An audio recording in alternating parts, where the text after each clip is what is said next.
Salut Thomas. Bonjour. Alors je suis très heureuse de te recevoir sur Où est le bon. Toi tu as une ferme, pas n'importe quel type de ferme d'ailleurs. Tu fais de l'aquapermaculture. Tu as créé la ferme des Quatre Marais, je crois que c'était en 2018. Tu vis à l'île de Ré et donc tu cultives dans, c'est ce qu'on appelle les marais salants, c'est ça? Alors, c'est des clairs ostréicoles qui sont d'anciens marais de Salon, effectivement, mais qui ont été recreusés il y a quelques années, principalement pour faire de l'affinage d'huîtres au départ. Ok. Et donc aujourd'hui, toi, tu cultives à la fois des algues, de la laitue de mer, mais aussi des crevettes, des bigorneaux, des herbes aussi. Tu les as pas choisis par hasard, en fait. Tu vas nous expliquer tout ça. Mais cette culture et cette production est le fruit d'un biotope que tu as recréé et qui ne génère aucun déchet. Mieux, on pourrait même dire que tu as créé des cultures qui constituent vraiment des cercles vertueux qui régénèrent en fait presque les écosystèmes, on va le voir. Quelque part, ton activité produit des services écosystémiques. En tout cas, tu mets les interactions en fait à l'œuvre pour que ces services gratuits du vivant s'expriment, que toutes les interdépendances, tu vois, soient un peu magnifiées finalement et donnent le meilleur d'elles-mêmes. Donc, tu crées des chaînes alimentaires naturelles bio-optimisées. C'est un peu un jargon, voilà, mais on va tout comprendre. C'est assez inédit. Voilà que tu as un peu en pionnier invité une production aquacole complètement novatrice dans les marais de l'île de Ré. Alors, pour commencer cette conversation, j'aimerais te demander en fait de nous faire un petit point définition pour que tout au long de cet épisode, on te suive tous bien. Parce que tu sais, c'est la première fois dans ce podcast qu'on parle d'aquaculture, enfin voilà, de tout ce qui est produit dans l'eau en fait. Donc on n'y connaît pas grand-chose. Est-ce que tu peux nous commencer, tu vois, peut-être par nous expliquer déjà l'aquaculture, qu'est-ce que c'est? Alors, comme tu l'as dit, l'aquaculture, c'est la production d'espèces aquatiques. Donc, c'est quelque chose qui est très, très varié. Parce que dans l'aquaculture, on va avoir par exemple la pisciculture, qui est la production de poissons, l'ostréiculture, qui est un peu plus connue, qui est la production d'huîtres. Mais il y a aussi maintenant de plus en plus l'algoculture, donc la production d'algues. On va pouvoir produire vraiment de tout, du homard, des palourdes. L'aquaculture vraiment représente tout ce qui est production du vivant aquatique. Donc aussi bien d'ailleurs en eau de mer qu'en eau douce. Ok. Et est-ce que du coup, aujourd'hui, de manière un peu majoritaire, on peut dire que l'aquaculture, c'est de la monoculture? Alors c'est vrai qu'aujourd'hui, les schémas traditionnels aquacoles sont un petit peu les mêmes que ce que l'on va retrouver au niveau terrestre. C'est pour des questions on va dire, de simplicité, de mise en œuvre, c'est qu'on va produire souvent ce qu'on appelle en monospécifique, donc une seule espèce au même endroit. D'accord. Quand on voit par exemple les productions de poissons, si c'est du saumon ou du bar, ça va être des cages où il y aura principalement que ça. Quand on fait des huîtres, souvent on fait que des huîtres. Voilà, aujourd'hui on est vraiment sur la monoculture principalement, bien que ça commence quand même à se diversifier. Parce que tu vois, moi je trouve que quand on parle d'aquaculture, moi les images en tout cas qui me viennent en tête, et encore une fois je suis pas une spécialiste, mais tu vois c'est vraiment ces images de fermes aquacoles immenses avec des milliers de poissons agglutinés dans des filets. Enfin, si on a un espèce de ressenti assez négatif, est-ce que il y a des idées reçues? Parce que j'imagine aussi que c'est pas si simple et que finalement tu sais, il y a ce truc de l'élevage versus le sauvage, les poissons. Enfin, quel est le regard aujourd'hui en tant qu'un peu spécialiste là, tu peux nous partager? Alors oui, moi je pense que l'aquaculture clairement a mauvaise presse à tort. Alors c'est comme dans tous les domaines, il y a des gens qui travaillent, on va dire pas très bien, mais il y a beaucoup de gens dans le milieu aquacole qui essayent de faire les choses bien et proprement. Alors effectivement, quand on regarde une ferme aquacole, on va reprendre l'exemple de l'élevage de bar dans les cages en mer. On voit qu'il y a beaucoup de poissons qui sont enfermés dans ces cages. Et il y a beaucoup de cages au même endroit.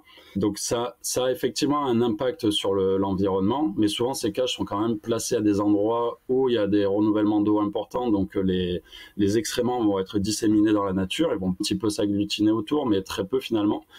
Après, il y a des choses qui sont moins bien faites. On a eu le cas du saumon, où il y a des traitements antibiotiques, puisque là, pour le coup, les poissons sont élevés de façon très intensive. Mais ça, c'est pareil, on est en train de réduire ces impacts petit à petit. Mais ce qu'il faut savoir, c'est que les produits aquacoles, souvent, sont nourris avec la plupart du temps, sont nourris avec du granulé pour poissons. Et finalement, ce granulé pour poisson, c'est une formulation qui a été faite avec beaucoup de recherche et développement, donc on leur donne pas n'importe quoi. Les produits sont très contrôlés en amont. Et il faut savoir qu'un poisson issu de l'aquaculture va être finalement moins chargé en métaux lourds qu'un poisson sauvage. Donc souvent on se dit le sauvage c'est meilleur, mais sauf qu'un bar sauvage par exemple, pour faire 1 kilo de bar, il va manger je crois à peu près 10 à 20 kilos de poisson sauvage. Alors qu'un kilo de bar d'élevage va manger 1,5 kg, non même moins que ça, il va manger moins d'1 kilo de poisson sauvage. Et du coup, il va beaucoup moins saturer en métaux lourds ou en microplastiques qu'un poisson sauvage. Mais ça, c'est aussi, quelque part, tu vois, c'est pas logique parce on se dit des poissons sauvages qui mangent d'autres poissons sauvages, ça devrait être moins toxique en fait. Et malheureusement, aujourd'hui, c'est pas le cas. Donc, c'est un peu. Le problème, en fait, c'est qu'on mange, en France notamment, on a cette culture de manger les poissons qui sont en haut de la chaîne. On mange des poissons carnivores souvent. Du coup, ils ont eu le temps de bioaccumuler aussi bien les bonnes choses que les mauvaises choses. Et tu peux nous donner des exemples de poissons en bas de la chaîne ou en tout cas un peu plus qu'on mange pas? Justement, on est en train de plus en plus, dans le milieu aquacole, de s'orienter vers ces poissons-là. Je pense au mulet doré, qui est un très très bon poisson, qui est aussi fin que le bar ou le loup, suivant d'où on vient. Le mulet doré, c'est une espèce... les mulets, il y a plusieurs espèces, et il y en a une que l'on va retrouver dans les ports principalement. Celle-là peut se manger, mais bon, elle traîne un petit peu dans les ports. Mais par contre, le mulet doré est un mulet qui, lui, va plutôt être sur les eaux côtières. Et c'est un poisson qui va être à tendance omnivore et qui va manger, du coup, du fait d'être omnivore, il va manger aussi pas mal de végétaux ou brouter quelques coquillages dans son alimentation. Donc ça, c'est des poissons qui sont très bons gustativement et qui sont bons aussi au niveau biologique. Et il y a d'autres poissons qu'on va trouver en Méditerranée qui est la saupe. La saupe, c'est un poisson exclusivement herbivore. C'est un des rares poissons herbivores qu'on va trouver en Méditerranée. Okay. Mais pourquoi est-ce qu'aujourd'hui, finalement, on ne retrouve pas du tout sur les étals des poissonniers de nos marchés ces poissons-là? C'est parce qu'il y a un effet de mode un peu? D'après moi, c'est très culturel. On a tendance à manger plus facilement du bœuf que de la salade. C'est des habitudes alimentaires, bien que ça aussi, c'est en train de beaucoup évoluer en ce moment. Mais on retrouve la même chose chez le poisson, clairement. On va manger plus facilement un poisson carnivore qu'un poisson herbivore. Et de la même façon, on va manger plus facilement aujourd'hui un poisson que des algues, par exemple. Et justement, c'est pour ça que ça m'intéresse vachement aussi de te rencontrer, qu'on puisse discuter avec toi. Parce que nous, on a parlé dans ce podcast un peu des algues, mais du côté plutôt matériaux, tu vois. Donc, ce qu'on peut en faire aujourd'hui. Et c'est absolument génial. Tu as un champ des possibles incroyable. Mais c'est vrai que l'algue, ça a un espèce de truc un peu de répugnant. Parce qu'on a cette image de quand on est petit, tu sais, aller dans la mer et se retrouver avec plein d'algues autour de la jambe. Et donc on se dit, à part quand on mange japonais, tu vois, il y a peu d'endroits ou de moments où en fait on se dit, ah bah je vais faire une petite salade d'algues, tu vois, tout seul. Enfin, je sais pas, c'est pas encore rentré dans nos habitudes. Et donc c'est pour ça que voilà, j'aimerais qu'on en parle ensemble. Mais avant, donc là on a défini un peu l'aquaculture, que tu nous parles de l'aquapermaculture, en fait. Tu peux nous expliquer? Alors oui, alors moi, pour être précis, le nom barbare de la technique que j'utilise, c'est aquaculture multitrophique intégrée. Donc je vais redéfinir. Donc aquaculture, on l'a vu, c'est la production d'espèces aquatiques. Multitrophique parce qu'il y a plusieurs niveaux trophiques qui sont intégrés. Les niveaux trophiques, c'est la chaîne alimentaire tout simplement. Donc là encore, on va avoir un carnivore qui est une espèce qu'on va nourrir. On va avoir des espèces ce qu'on appelle extractives qui vont extraire la matière organique au fil de l'eau. Et intégré parce que tout ça est présent dans le même circuit d'eau. Donc aujourd'hui, le concept, c'est un petit peu effectivement le même que la permaculture, à savoir que les déchets de certaines espèces vont être la nourriture des autres. Et de ce fait, on va créer un cercle vertueux, on va clairement recréer ce qui se fait dans la nature, donc une chaîne alimentaire.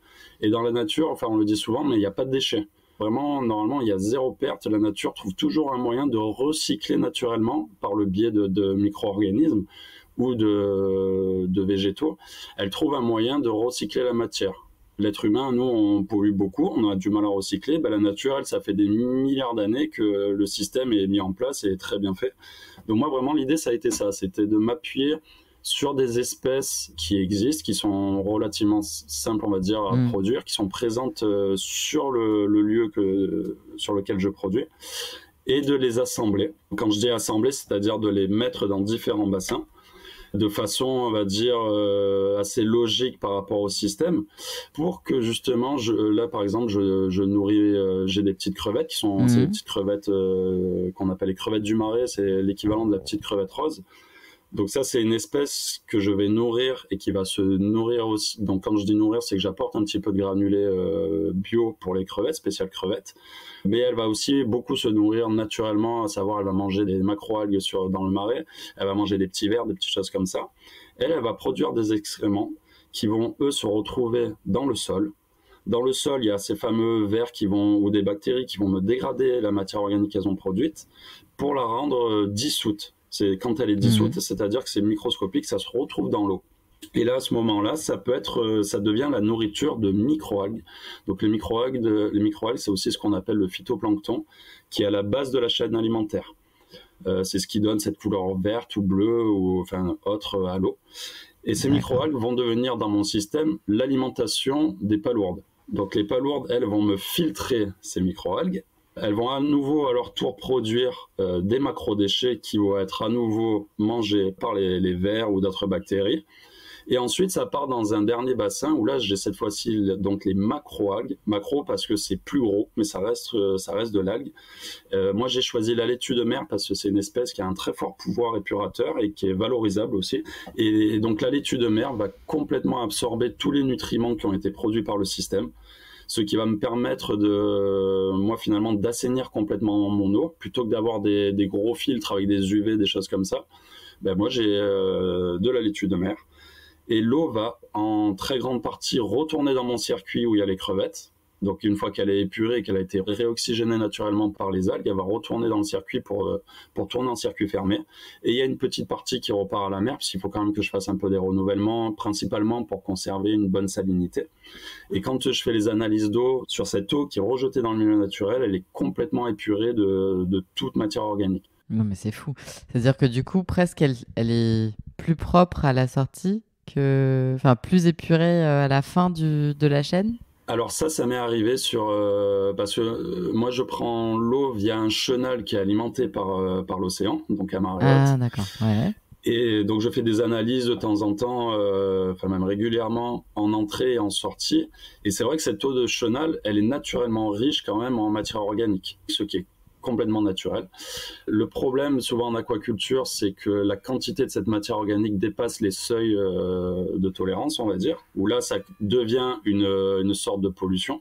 Ouais, et moi effectivement en sortie de ferme, j'ai une eau où il ne reste plus du tout de matière organique. C'est fou. Donc ça s'appelle la phytoépuration ? Alors oui, le dernier maillon, c'est de la phytoépuration, clairement. Ça peut se faire à terre, on le fait de plus en plus dans les stations, certaines petites stations d'épuration passent par la phytoépuration, où on va planter des roseaux, des choses comme ça, qui grâce à leur système racinaire vont aller puiser les nutriments dans l'eau et du coup les bio-épurer. Mais moi, au lieu d'avoir des roseaux, j'ai des macroalgues en fait, qui font le même travail. Et là, du coup, tout ce système que toi tu mets en place, c'est inspiré aussi des principes de la permaculture ou c'est autre chose ? C'est inspiré, oui, complètement. Moi, de toute façon, j'ai commencé par faire la permaculture dans mon jardin.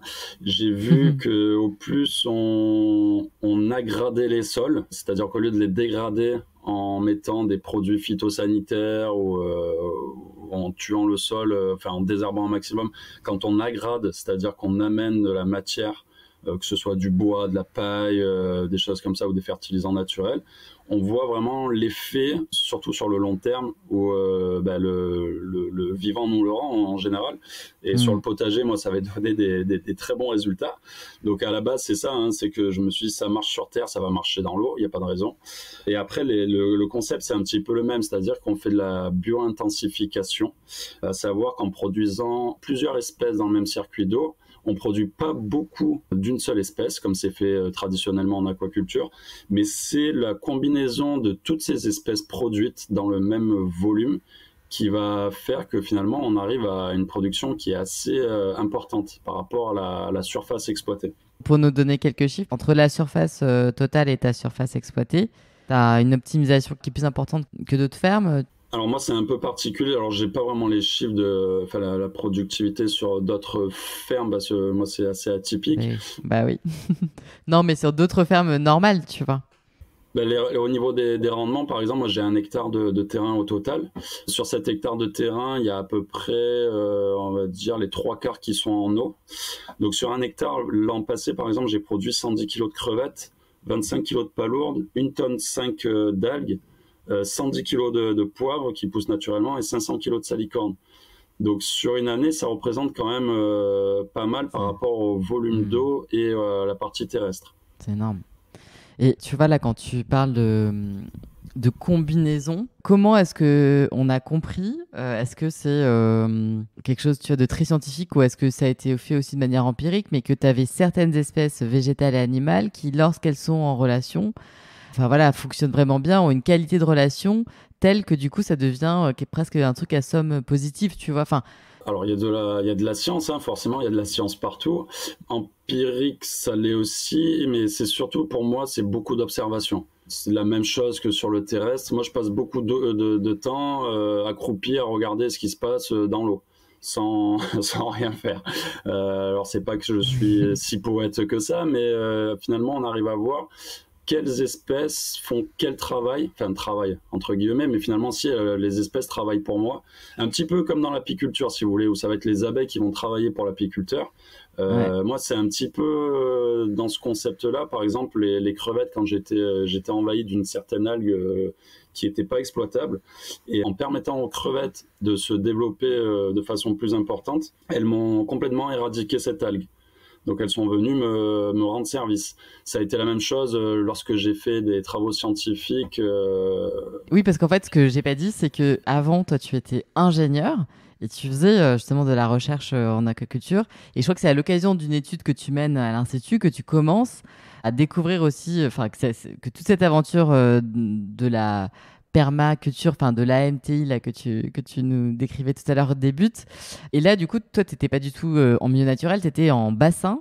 C'est à cette occasion-là que tu avais commencé à avoir des problèmes et tu t'es dit, je vais solutionner ces problèmes avec d'autres espèces, en fait. Alors c'est ça à la base. Donc moi je suis ingénieur aquacole et tout a commencé à l'Institut océanographique Paul Ricard. Et j'avais commencé au départ à assembler plusieurs espèces. La première expérience s'est donc faite en bassin parce que dans le monde de la recherche, on essaye, enfin nous du moins, on essayait de faire ça dans des bassins classiques qu'on utilise en aquaculture, qui sont des bassins en résine, donc qui sont hors sol, ce qui permet de mieux gérer l'environnement, on va dire. Donc on peut les chauffer, on peut les laver facilement. Enfin voilà, c'est des milieux qui sont beaucoup plus contrôlés, ce qui nous permet de mieux gérer notre expérimentation. Et dans ces bassins, j'avais associé dans un premier temps du bar, qui était l'espèce nourrie, comme je l'expliquais. Donc eux, on les nourrissait classiquement. À la sortie de ce bassin, il y avait un bassin avec des oursins. Les oursins, ça avait pour but alors déjà parce qu'on travaillait dessus, c'était une espèce qui est assez intéressante. Et l'idée, c'était qu'ils consomment une partie du granulé distribué qui n'avait pas été assimilé par les poissons en amont. D'accord. Après ce bassin d'oursins, il y avait un bassin avec des vers. Donc toujours le même principe, les vers marins, c'est comme les vers de terre. Ils transforment la matière organique particulière, donc les petites pétoules, en matière organique dissoute. Donc comme je le disais tout à l'heure, c'est quelque chose qui va être du coup assimilable par les algues. Et donc derrière ce bassin de vers, il y avait les fameuses laitues de mer. Et ça tournait en circuit fermé, un petit peu comme je fais aujourd'hui. Et on a eu effectivement quelques soucis qui ont été dans un premier temps le phytoplancton a commencé, donc les microalgues ont commencé à fortement se développer dans tous les bassins, puisque c'était ensoleillé, on était sous une serre transparente. Et le fait que ça se développe, le phytoplancton est un concurrent de la macroalgue, puisqu'ils vont consommer les mêmes nutriments. Du coup, on a eu au départ une baisse de croissance sur la macroalgue. Donc pour remédier à cela, on a tout simplement rajouté quelques kilos de moules dans le bassin où il y avait les oursins, puisque l'idée étant les oursins étaient au fond, on s'est dit on a quand même tout ce volume d'eau qui est inexploité. Donc finalement, ça a eu un double effet. On a pu exploiter ce volume d'eau qui ne l'était pas. Et en plus, les moules ont complètement filtré le phytoplancton. Et on s'est retrouvé avec de la production de moules, plus de phytoplancton et du coup une meilleure production de laitue de mer. Donc ça a été un des premiers problèmes résolus. Le deuxième problème, ça a été que la laitue de mer était tellement bien dans les bassins qu'elle a commencé à sporuler, donc à se reproduire. Et on s'est retrouvé avec de la laitue de mer un petit peu partout, ce qui nous arrangeait pas, puisque les poissons, dans le bassin des poissons, les poissons ne les mangeant pas, ça commençait à boucher un peu les évacuations, donc il fallait intervenir assez régulièrement, laver ces bassins, ce qui stressait les poissons. Et du coup, on s'est dit, il faut trouver encore une fois un prédateur naturel. Et là, j'ai rajouté des petits bigorneaux. Les bigorneaux qui ont finalement nettoyé tout le bassin, qui se sont à leur tour reproduits. Donc on a créé vraiment de la biomasse et puis voilà, les problèmes étaient résolus naturellement. Donc de deux problèmes, on en a fait des solutions et surtout on a encore une fois augmenté la productivité du système. Ouais. À chaque fois qu'on a un souci, moi c'est vraiment l'idée, chaque fois qu'il y a un problème, j'essaie de trouver une biosolution. Ouais. Mais du coup, ces biosolutions, ça veut dire quand même qu'il faut que tu aies en tête un peu comme un espèce de une grammaire, enfin tu vois, un catalogue un peu en te disant si j'ai ça, il y a telle et telle espèce qui vont pouvoir y remédier, ou s'il y a ce problème-là, enfin c'est pas une recette, mais c'est quand même un peu une partition, quoi. Là, c'est ma casquette de biologiste qui me permet de le faire. C'est-à-dire que comme beaucoup de biologistes marins, je suis quand même sensibilisé au fonctionnement du milieu aquatique. Donc voilà, après, c'est comment les imbriquer les unes avec les autres ou les unes après les autres pour que le système soit fonctionnel et pour que ça produise. Mais on se rend pas compte, tu vois, je trouve, de tout le savoir qui est nécessaire en amont du succès de ces combinaisons, tu vois, en fait. C'est pas pif paf pouf, 3 recettes magiques et tu vois, j'imagine que c'est à chaque fois hyper particulier en fonction de l'endroit où t'es, du climat, de 15 000 trucs, en fait. Donc t'es tout le temps, pas en R&D, mais t'es tout le temps en train de trouver le point d'équilibre parfait, quoi, non ? Alors c'est ça, mais c'est exactement ça qui est passionnant en fait, c'est que le vivant ne répond jamais de jour en jour. Là par exemple, on a eu un orage ce matin, je sais que je vais avoir des nouvelles choses qui vont se passer, et là je me languis d'aller au marais pour voir justement quelles sont les réponses du vivant suite à cet orage alors qu'il n'y a pas eu d'eau depuis 2 mois. Donc c'est vraiment passionnant et effectivement il faut tout le temps s'adapter. Pour donner un exemple, dans les marais, à un moment je voulais absolument produire des algues dans un des bassins parce que ça m'arrangeait d'un point de vue technique, on va dire, et elles n'ont jamais voulu pousser. Et alors que quand je suis arrivé, il y en avait qui étaient naturellement présentes dans un autre bassin. Donc après 3 mois d'acharnement, je me suis dit non, en fait il faut arrêter de contraindre le milieu. Elles ont poussé dans un autre marais, il va falloir s'adapter. Et effectivement, quand j'ai mis en pousse dans l'autre marais, ça s'est mis à partir. Donc l'explication, on peut en trouver, mais moi souvent c'est de façon empirique, c'est qu'il y a sûrement une explication due au fond vaseux qui était différent, qui leur plaisait plus. Voilà, il y avait des points d'accroche, il y a sûrement des raisons qui seraient très longues à trouver, on va dire, si on le faisait de manière scientifique. Mais voilà, la façon la plus simple souvent, c'est de se dire c'est pas comme ça, c'est autrement, et puis voilà, et puis on s'adapte. Ouais, mais en fait, tu vois, ce que tu dis là, c'est fondamental parce qu'aujourd'hui, il y a vraiment beaucoup de choses dans notre société qui ne fonctionnent pas comme ça. C'est-à-dire qu'ils fonctionnent parce qu'il faut qu'on trouve exactement le pourquoi ça fonctionne ou pourquoi ça fonctionne pas, tu vois. Et une fois qu'on a trouvé seulement, on les met en place. Ce truc de la preuve à tout prix nous empêche, je pense, de déployer de manière beaucoup plus rapide des solutions qui fonctionnent sur le terrain et qui fonctionne aussi avec un espèce non seulement de bon sens, mais aussi, je pense, de relation sensible peut-être avec votre environnement et qui s'explique pas toujours. Enfin, tu vois, c'est des ressentis, j'imagine, c'est des intuitions. Et du coup, enfin, je trouve que c'est vachement chouette qu'on puisse montrer par des preuves de concept comme aujourd'hui tu le fais avec la ferme des Quatre Marais, que voilà, t'as pas forcément peut-être la réponse à tout ce qui se passe dedans, mais en tout cas, ça fonctionne. Et aujourd'hui, c'est hyper inspirant, tu vois, de voir que c'est possible en fait d'avoir cette complexité-là mais qui finalement est en équilibre, enfin, tu vois, avec toi dedans qui navigue dans ces incertitudes en permanence, mais en même temps, c'est ça qui fait que ça te challenge tous les jours et que tu es content d'aller voir ton marais, quoi. Enfin... Complètement. Ouais. Après, moi, je pense vraiment qu'on oublie de prendre le temps d'observer les choses. Et enfin, d'après moi, ça fait au moins 50% du travail.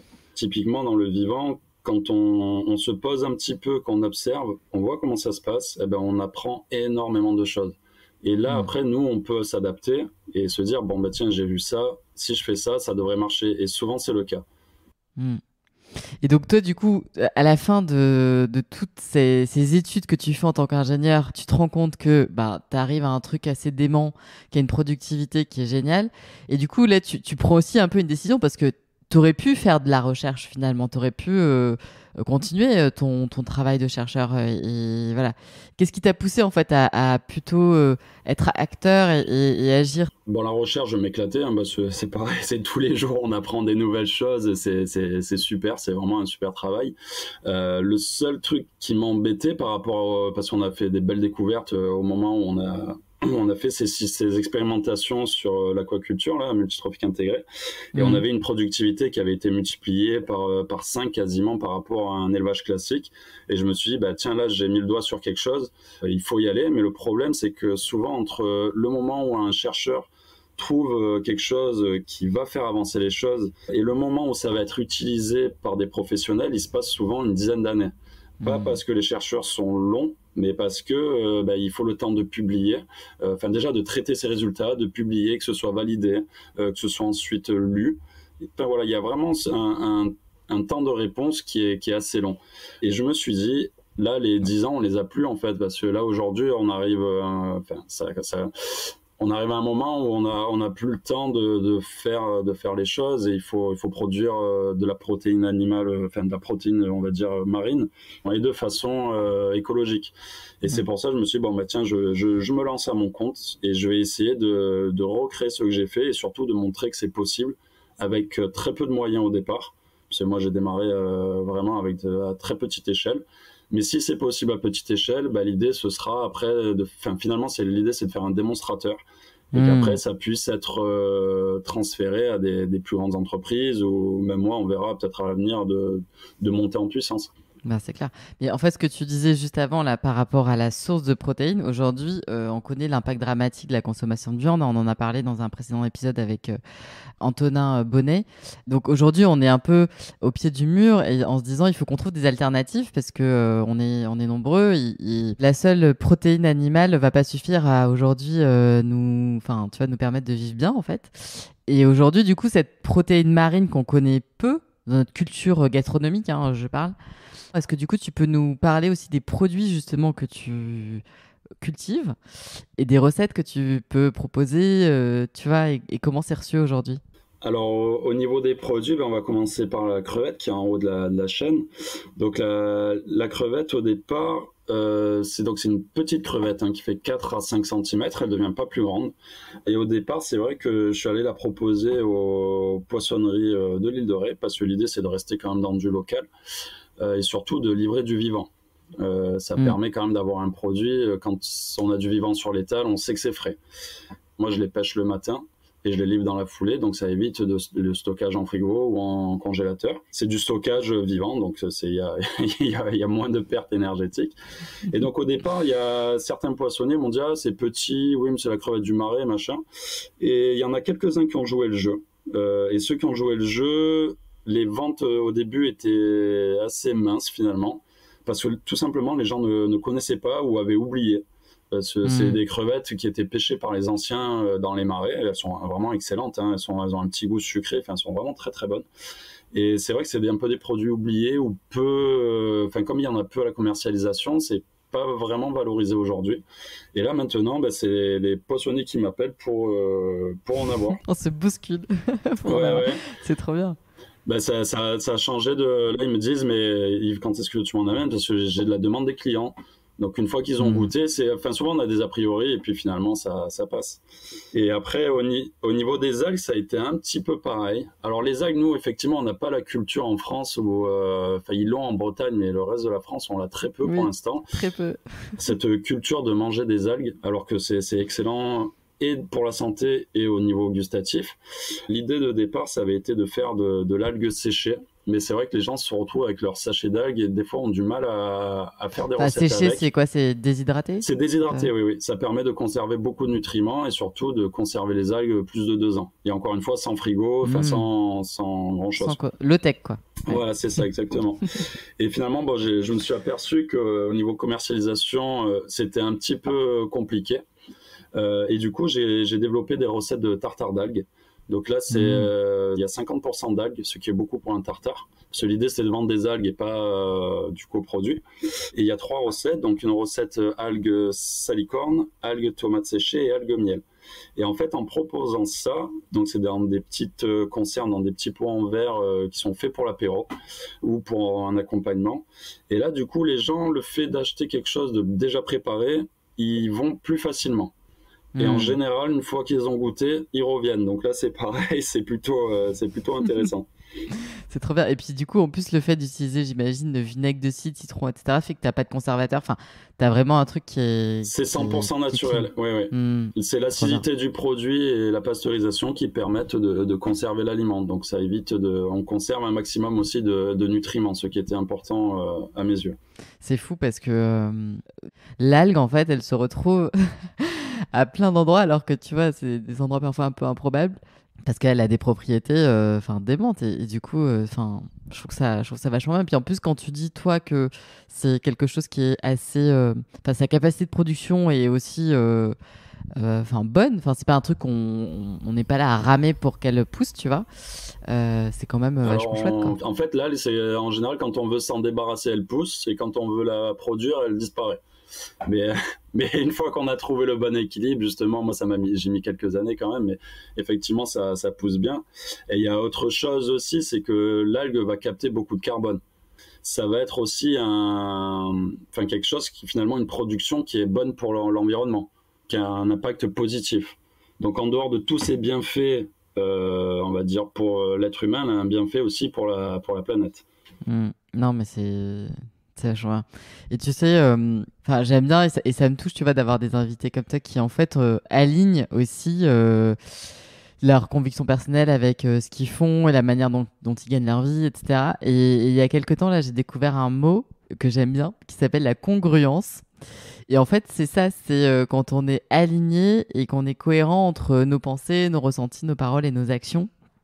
Et je trouve ça vachement inspirant, tu vois, des gens comme toi qui aujourd'hui, je sais pas comment d'ailleurs toi tu t'es peut-être pas encore trop posé la question de transmettre, mais tout ce que tu pendant là ces 4 dernières, parce que oui, ça fait depuis 2018 que tu fais ça, c'est ça, depuis ces 4 dernières années. J'imagine que tu as engrangé plein de savoirs et des choses qu'il va falloir à un moment donné que tu partages, tu vois, que tu restitues. Alors là, tu les partages parce que on va évidemment avoir envie d'être sensibilisé sur le goût, sur les produits qu'on va peut-être avoir envie d'acheter, de goûter en tout cas. Et tu t'es posé la question peut-être de comment est-ce que tu vas essayer de transmettre tout ce que tu apprends? Est-ce que c'est... Alors moi, il y a aujourd'hui, il y a une transmission déjà directe. C'est mon fils qui a 7 ans. Il aime bien venir sur le marais et j'essaye de lui apprendre un petit peu ce que je sais. Bon, ça reste très local encore. Mais moi, aujourd'hui, j'ai un souci, c'est qu'au plus j'apprends de choses, au plus j'ai l'impression d'être ignorant. C'est-à-dire qu'à chaque fois, justement, que j'ai des petits verrous que j'arrive à déverrouiller, je trouve qu'il y a d'autres choses, il y a encore plus de choses derrière. C'est un peu comme dans le monde de la recherche, clairement. Au plus on cherche, au plus on avance, au plus on se dit, mais il y a des choses à chercher. Et c'est vraiment une histoire sans fin. Bah oui, mais parce que tu vois, je me dis, tu sais, on avait reçu là dans ce podcast Perrine de la ferme du Bec et Loin, et enfin voilà, il y a plein de fermes aujourd'hui qui font des formations, etc. Mais c'est vrai qu'aujourd'hui, on se dit qu'il y a un vrai enjeu de formation qui pointe son nez, parce qu'en fait, voilà, il y a plein de gens qui vont arrêter de faire d'anciennes pratiques et il faut commencer à embarquer les gens, en tout cas pour celles et ceux qui, comme toi, sont déjà un peu plus en chemin que tout le monde, enfin, tu vois, que les autres, dans cette direction plutôt lumineuse et positive, quoi. Donc, Après, pour moi, ouais. la première chose, c'est déjà de faire découvrir l'existence même de techniques, de techniques virtueuses. Et à travers les médias, justement, c'est un bon moyen de faire connaître ces techniques-là. Carrément. Alors, tu sais que ce podcast s'appelle Où est le bon et que je demande à tous mes invités de nous partager leur définition du bon. Alors, Thomas, est-ce que tu peux nous dire ce que le bon t'évoque et représente pour toi? Alors ça va peut-être être un peu bateau ce que je vais dire, mais pour moi le bon déjà il y a une partie gustative qui est certaine. Donc ça c'est, enfin comme tout le monde, hein, il faut que ce soit bon à notre goût parce que le goût est très très différent pour tout le monde. Donc proposer des choses aussi assez différentes. Mais je pense de plus en plus il faut se tourner vers le côté aussi apport nutritionnel. C'est-à-dire qu'on peut manger des choses qui sont très bonnes. Mais qui finalement nous apportent rien, voire sont néfastes pour nous. Enfin, on le voit avec les produits industriels où c'est plein de sel, plein de sucre, donc forcément c'est bon à notre goût, mais pas bon pour la santé. Et il y a aussi, depuis quelques années, les gens l'ont bien compris, il faut que ce soit aussi bon pour l'environnement, c'est-à-dire qu'on limite, il faut vraiment limiter nos impacts aujourd'hui sur l'environnement, le plus possible. Après, on a tous nos torts, mais je pense que voilà, il faut vraiment essayer de s'approvisionner chez des gens qui essayent de faire les choses bien pour l'environnement. Et d'ailleurs, où est-ce qu'on peut goûter tes produits? Alors moi, je suis principalement sur l'île de Ré, donc il faut venir en vacances sur l'île de Ré. Donc dans différents magasins, circuits de distribution. Après, maintenant il y a un client qui est My French Épicerie qui distribue sur Internet, donc vous pouvez les retrouver sur leur site. Et voilà, de plus en plus, je vais essayer de développer ça. Et après, j'ai un magasin de producteurs aussi sur La Rochelle pour les gens qui veulent pas traverser le pont de l'île de Ré. Ok. Et les magasins de producteurs, du coup, c'est quoi? C'est un peu comme c'est des coopératives? Comment ça fonctionne? Alors, pas tout à fait. Le magasin de producteurs, en gros, c'est du dépôt-vente. Donc, il y a plusieurs producteurs.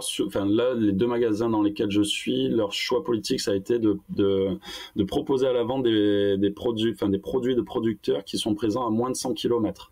Génial. Donc pour avoir quelque chose de local. Et chacun amène ses produits. Le magasin gère la vente, l'encaissement, tout ça. Et nous, on fait tout simplement du réassort régulièrement. Et on a des jours de présence puisque légalement, c'est obligatoire qu'il y ait un producteur sur place pour la vente. Et puis ça permet aussi aux clients d'échanger, ce qui est assez intéressant. Ouais, et puis toi, ça te permet ces permanences là que vous devez faire, je pense que ça s'est transformé d'une contrainte. Enfin, on aurait pu voir ça comme une contrainte peut-être au début, en quelque chose où aujourd'hui tu as un rapport direct et privilégié avec des gens qui goûtent qui achètent tes produits, puis qui mieux que toi pour en parler, tu vois, à un moment donné, c'est quand même. Ouais, c'est ça, il y a ce côté-là qui est vraiment sympa d'avoir le client en direct, parce que souvent, moi, je suis un peu coincé dans mon marais, je vois personne.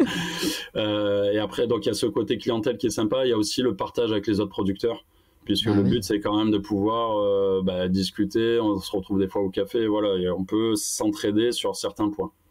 Et est-ce que du coup, là, tu as créé cette chaîne, toi, qui te va bien avec tous les produits dont tu nous as parlé. Est-ce que bientôt, dans tes projets, c'est de pouvoir cultiver d'autres produits ou en fait, finalement, ça va rester comme ça jusqu'à ce que tu aies peut-être un autre problème qui surgisse et donc, du coup, une bioremédiation à mettre en place? Comment tu vois un peu tes futurs projets? Alors moi le problème c'est que j'ai un peu 10 projets à la minute donc et puis c'est une nécessité en fait, dès que ça marche je trouve ça bien, mais il faut que je trouve autre chose je crois que j'aime bien avoir des ennuis, donc des ennuis techniques on va dire, mais en fait l'avantage de l'aquaculture multitrophique intégrée, c'est que ça a vraiment pas de limite. C'est-à-dire que moi, aujourd'hui, je produis à peu près 6 espèces, animales et végétales confondues, et aquatiques et terrestres confondues, mais je pourrais en rajouter au moins autant. Après, c'est trouver qui mettre dans la bonne case, on va dire. Mais Ouais. c'est vraiment sans limite. Là, je suis en train de découvrir, parce que moi, c'est pareil, encore une fois, je découvre jour après jour de nouvelles choses. Au niveau terrestre, je connaissais pas grand-chose en arrivant sur l'île. Et là, je découvre de plus en plus les plantes, ce qu'on appelle halophytes, donc qui sont tolérantes à l'eau de mer. Donc, c'est des plantes terrestres D'accord. qui sont présentes sur le bord du marais. Et il y en a qui ont des propriétés gustatives qui sont extraordinaires. Donc on parle souvent de la salicorne, parce que ça c'est quelque chose qui commence à être connu, mais on a la blette maritime qui est très bonne, on a la fosse Christ linule, là que je suis en train de faire des essais, enfin moi je la fais sécher, et c'est un mélange d'herbes de Provence, de Christ marine, enfin c'est en goût c'est extraordinaire. On en met un tout petit peu et le plat, enfin ça remonte, ça rehausse le plat, c'est vraiment fantastique. Donc là, je m'oriente en ce moment un petit peu vers le végétal terrestre, puisque, enfin, toujours présent dans le marais, hein, bien sûr, parce que c'est quelque chose que je connais pas et du coup, ça me stimule un peu. Mais voilà, après, au niveau aquatique, je pourrais rajouter des concombres de mer, je pourrais rajouter des acidis, je pourrais faire du poisson. Enfin, vraiment, c'est sans limite. Enfin, sans limite. Là, c'est la limite de C'est l'être sans humain limite. après. Ouais, c'est le champ des possibles, quoi. Ouais, bah, c'est trop bien. Bah écoute, merci beaucoup Thomas pour tous ces partages hyper enthousiasmants. Je sais pas comment dire. Enfin, voilà, je trouve que c'est le mot. Merci beaucoup. Avec grand plaisir.